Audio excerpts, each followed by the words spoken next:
Good morning. Welcome to Westminster Unitarian Universalist Church, July 11th, 2021. My name is Deborah Weaver, and I will be today's worship partner, and I'd like to welcome you all to Westminster. The chalice is a symbol of our Unitarian Universalist faith, and if you have a chalice, now is the moment to grab that and a match.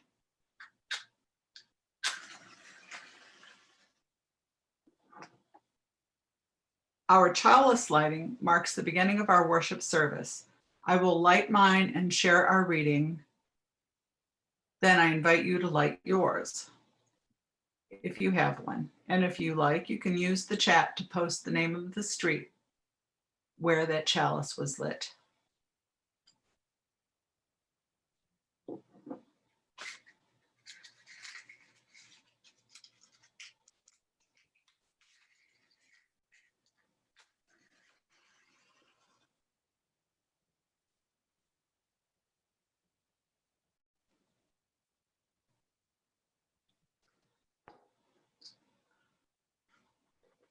I would like to introduce this morning's worship leader. This morning's worship leader is Srinivas Reddy.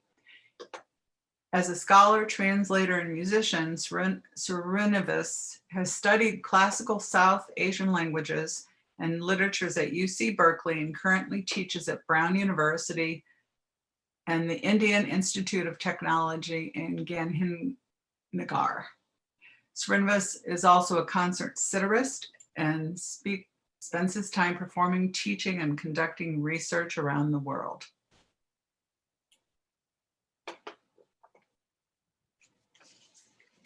Thank you very much, Deborah. You're more than welcome. Great. Can everyone hear me? Good morning. Thank you all for being here, and thank you for inviting me to do this. My dear friend Stephen, who I think many of you might know, invited me. And thank you to Deborah and Liz for organizing it. I wanted to begin with a poem because I think it's wonderful, you know, the teachings that at this church that I've always come across are a feeling of universal, humanity, of all faiths, all traditions, all cultures, just a oneness of the human spirit. And in the Indian tradition, which I am most familiar with, lighting the candle at the beginning is one of the most important things we do at any event. So it's just like an Indian function. So I wanted to just recite one small poem. It's a very simple poem, very ancient poem, but profound. I'll recite it in Sanskrit, and then I'll explain the meaning. Om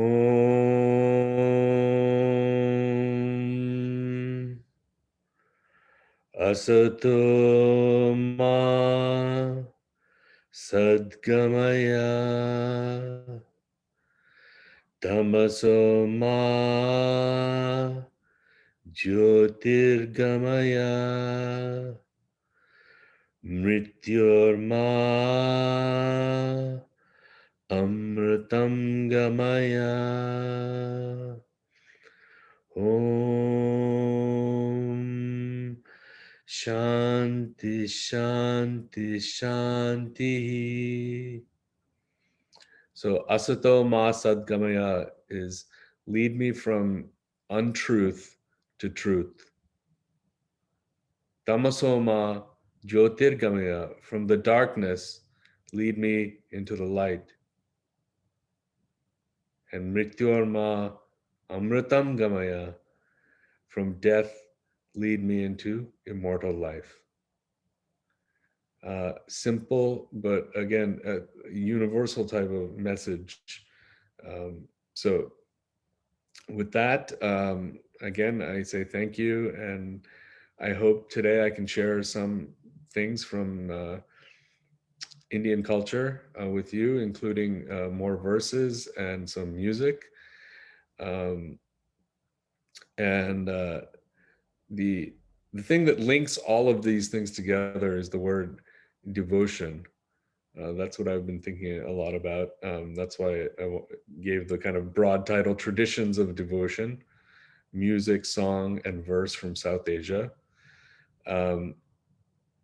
Because the heart of, I would say, even the current, modality of religiosity in South Asia, and you could argue in most parts of the world, even in many traditions, is an idea of devotion and a certain kind of faith that one must have in whatever it is that you kind of lead your life with through. So devotion is a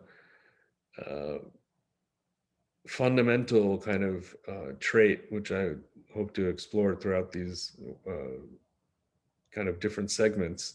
The word in India is generally called bhakti. And actually one of the key meanings of this word bhakti is, means devotion, but it also means to share and to share with a community. So again, I have to thank all of you all for being here and creating that community, which is fundamental. The poem I actually wanted to, opening hymn, if you will, that I wanted to start with is actually from the South Indian tradition. It's the Tamil tradition.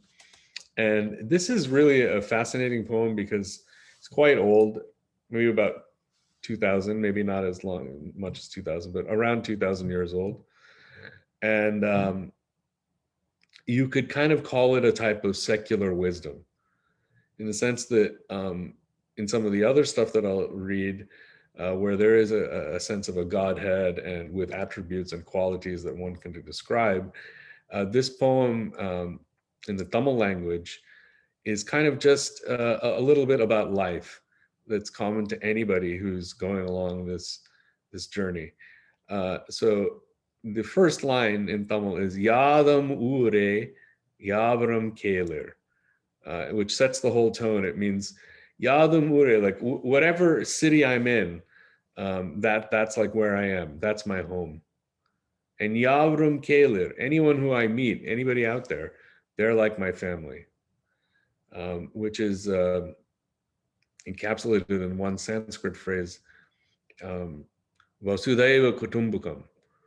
So the whole earth, the whole world is your family, Kutumbaka. So let me now read the translation of this poem. Yadum Ure Yavrum Kelir. Every city our home, and everybody our kin. Fortune and failure are not the making of others, for our pains and comforts come from within. We neither relish in life's sweetness, nor do we curse its bitter cruelties. Death is nothing new. Trusting in the vision of the wise, we know life's twisted course to be like a raft upon a roaring river, crashing over boulders during a downpour when dark black rain clouds are brightened by bolts of white lightning. And so it is. We neither offer praise to the mighty, nor do we harbor any contempt for the weak. And so it is. We neither offer praise to the mighty, nor do we harbor any contempt for the weak. With that, I'd like to pass it back to Deborah for the unison affirmation. Thank you.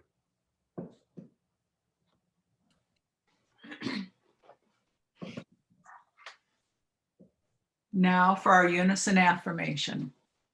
Love is the spirit of this church, and service our mission. This is our great covenant to dwell together in peace, to seek the truth in love, and to help one another. Now is the time for joys and sorrows. And I'd like to ask everyone in attendance to please add joys and sorrows, cares and concerns to the chat so that we all may share in each other's happiness and concern.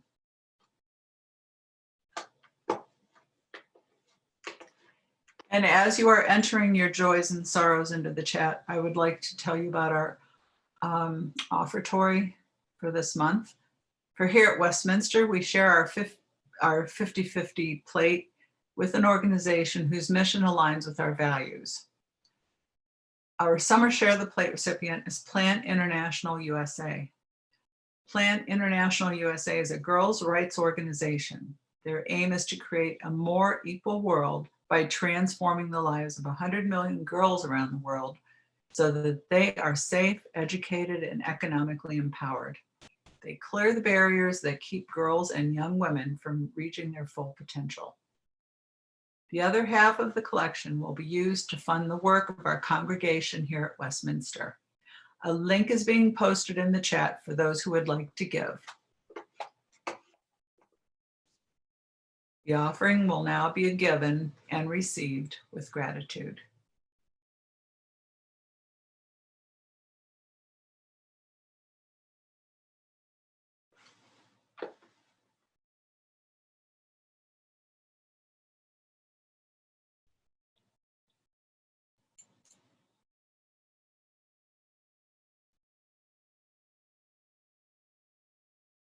Mr. Reddy? Yes. I will hand off to you now. Thank you very much, Deborah. Thank you again, everyone, for being here. So I wanted to start now with a reading of some poetry. This poetry comes also from South India in a different language called Kannada. And these are known as one of many types of bhakti poetry, so devotional poetry.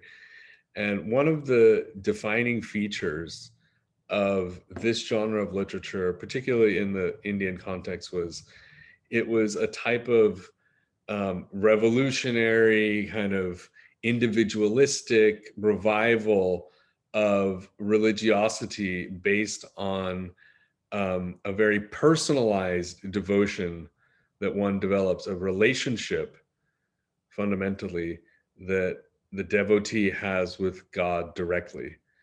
And that personalized aspect, you know, in the Indian context and arguably in many contexts around the world, particularly even in our country today, you know, your station in life, your caste, as it were, in Indian culture, you know, your gender, your, you know,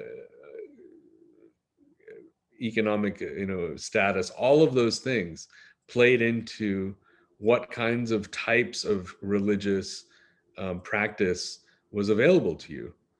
And what bhakti did was it said you could be poor, rich, you know, high class, low class, you know, girl, boy, third gender, whatever, doesn't matter. That the only thing that counted for anything really was this connection with God that one developed at a personal level. So one of the great revolutionaries, if you will, he was a devotee of Shiva, which is one of the many gods in the Indian tradition. And although sometimes it is known, I mean, of course, there are many gods in India. You know, that's very true. But it's not to say that Indian religions are polytheistic, as in like multiple gods. The idea is more that God as a transcendental principle manifests in a plethora and multitudinous kind of you know, manner, so that, you know, everything is actually a reflection of this one great, you know, all-encompassing, you know, idea of God. So Shiva is one particular one that gained a lot of popularity, and even Shiva has many forms of Shiva that get recounted from different localities. So again, it's all about a personalized thing. So there's one temple where this one particular poet, Basavana, took his kind of godhead, and in the the name of the god is, in this particular place, is the meeting of the rivers, the god where the rivers meet. And so I'm going to read some of these poems. And again, the idea of cutting through barriers, cutting through social structures, cutting through, even personal identity structures, you have this direct experience of God. And so a lot of these poems, the ones I picked out today, are particularly about the body of the devotee, the body of the worshiper, the body of the, the aspirant, and how much, even spiritual life, we forget sometimes is of course in the mind and in the heart, but it's embodied within this frame that we have, which, as fleeting as it is critical to our success and well-being as spiritual beings. So the first one I'll read addresses this exact idea that you don't need priests or temples or anything, because your body is itself the abode of God. So this is what Basavana says: "The rich will make temples for Shiva. What shall I, a poor man, do? My legs are pillars, the body the shrine, the head a cupola of gold. Listen, O Lord of the meeting rivers, things standing shall fall, but the moving ever shall stay." That's a beautiful last line. Listen, O Lord of the meeting rivers, things standing shall fall, but the moving ever shall stay. So this idea of inverting the norm is part of that revolutionary kind of spirit, saying, I don't need temples, I have this body. Now, again, another verse, again, on the frailty of our human bodies and our human life. Before the gray reaches the cheek, the wrinkle, the rounded chin, and the body becomes a cage of bones. Before, with fallen teeth and bent back, you are someone else's ward. Before, you drop your hand to the knee and clutch a staff. Before, age corrodes your form. Before, death touches you. Worship our Lord of the meeting rivers. Look at them, busy, making an iron frame for a bubble on the water to make it safe. Look at them, busy making an iron frame for a bubble on the water to make it safe. Worship the all-giving Lord and live without taking on trust of the body's firmness. So that whole idea that, life is like this bubble on the water, and we're busy, creating this iron frame and worried for things that are fleeting and fall away. Couple more. Feet will dance, eyes will see, tongue will sing and not find content. What else? What else shall I do? I worship with my hands, the heart is not content. What else should I do? Listen, my Lord, it isn't enough. I have it in me to cleave thy belly and enter thee, O Lord of the meeting rivers. Again, such a corporeal sense of his spirituality. And then one last one, which will be the segue to the musical component. All of these poems are known as, in the Kannada tradition, as vachanas. Vachanas means to speak. And these were kind of like mystical outpourings of these saints. So Basavana was one of them. And even today in the music tradition, there's a whole genre of singers who sing just these songs. So the line between, verse, poetry, literature, music, song, all of that is a very, it's not even a fine line. It's just an interesting web of interaction in the Indian tradition. So here's one last poem, when again, the theme of the body, is likened to a musical instrument. Make of my body the beam of a lute, of my head the sounding gourd, of my nerves the strings, of my fingers the plucking rods. Clutch me close and play your 32 songs, O Lord of the meeting rivers.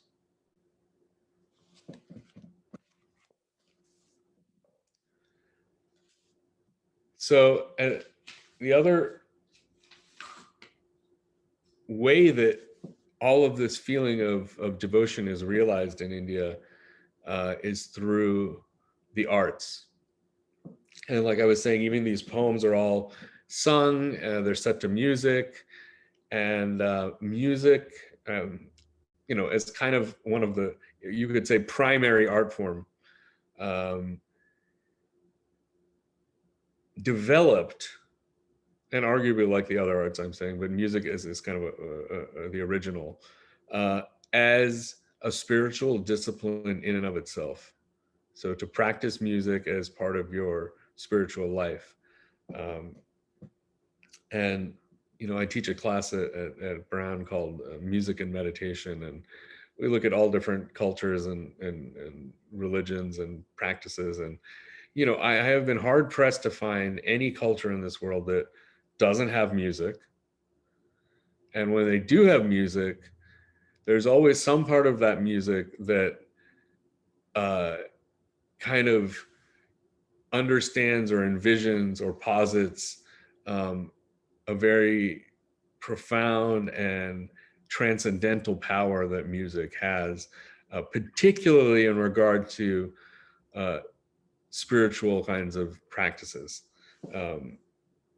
So music in India is vast and complex, but I'll just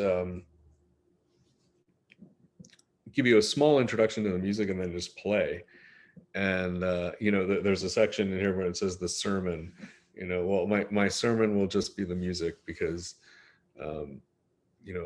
what St. Francis is saying, always preach the gospel, and if you have to, use words, or something like that. So I like that one. And I don't think that he meant music particularly, but without getting too much into it, I think just the experience of the music, particularly Indian music, can be profound.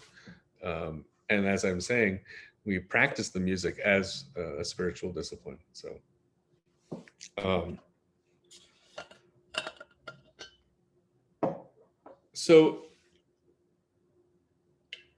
excuse me. So one fundamental difference between Indian music and Western music is that in Indian music, we don't have different keys. We have one fixed pitch. And with that one fixed pitch, whatever it is for whatever instrument you're playing, you make different scales from that. So, the key doesn't change.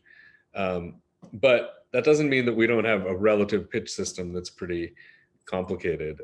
So what it also kind of means at a general level is that Indian music is primarily a melodic type of art form, and less harmonic in nature than you would say, like, let's say, orchestral music. And the heart of Indian music, classical music, is something called a raga. And a raga is, it's like a melodic world. It's based kind of on scalar ideas, but is improvised and inhabits a very distinct, musical space. I mean, there's certain notes you can play, certain notes you should not play, certain phrases you should play, others you should not. But more than that, and this is the heart of what raga is it's supposed to create an emotional type of response in the listeners, and in the performer too. And this is known as rasa. So raga is something that creates rasa. So raga is known as something that is able to create this flavoring, this coloring of your consciousness, of your mind, through an emotional type of response. And that is the heart of all Indian aesthetic principles. If even when you're dealing with poetry, you're dealing with sculpture or art, visual art, the idea is to engage with, the purity of sense and emotional depth, and thereby have it, kind of transcendental artistic experience of that.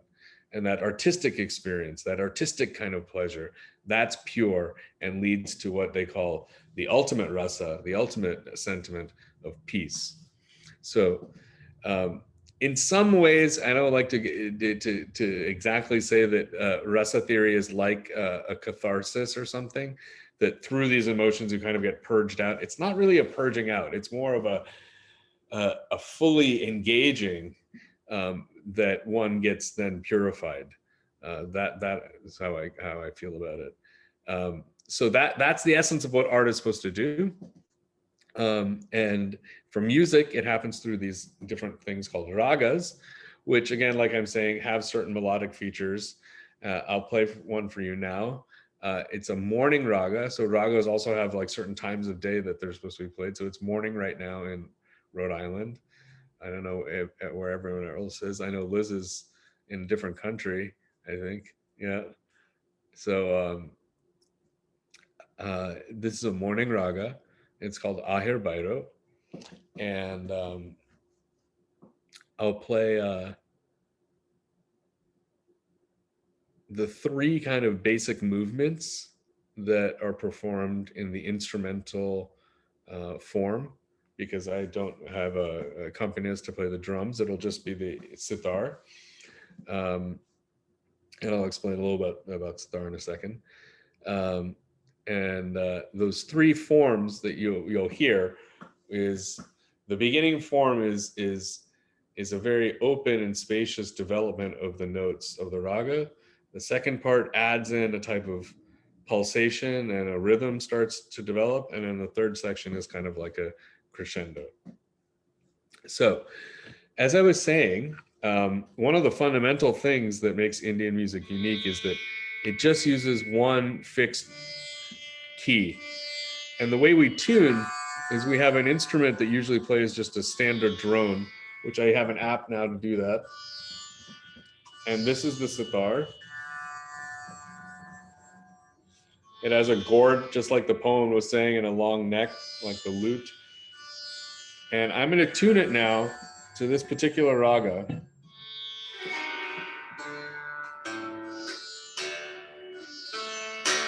So you can just sit back and relax and be comfortable. I'll play for like, I don't know, it's improvised, so it's tough to say, but hey, 10, 15 minutes.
Okay, so thank you again, everybody, for being here and listening.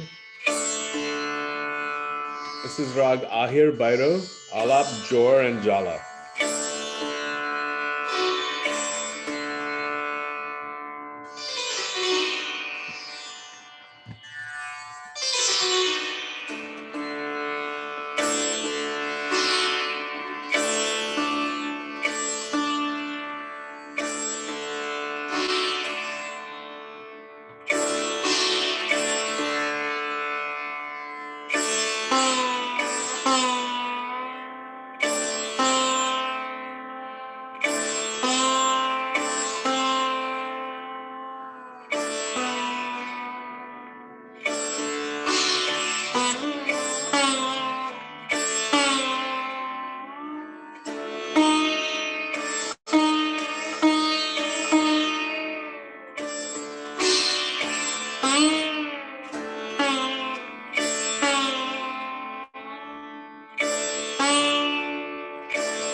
Thank you.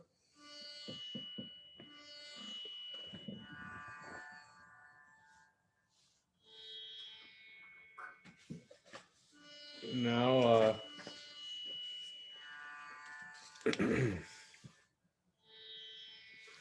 I was just translating something from the Upanishads, which I thought would be nice to close with, and then have 2 minutes of silence. And I'll shut this off. It's what the teachers tell their students when they leave about giving. It says give with devotion and never without it. Give with abundance, give with humility. Give not lightly, and give with awareness. Give not lightly, and give with awareness. All right, so I thought we could just have 2 minutes of silence, what we call Domina Chanti in India. So I'll ring a bell, and then in 2 minutes I'll ring it again, and that will be it. And I just wanted to say again, thank you to everyone, and have a beautiful day, and good luck with everything, and God bless.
Thank you.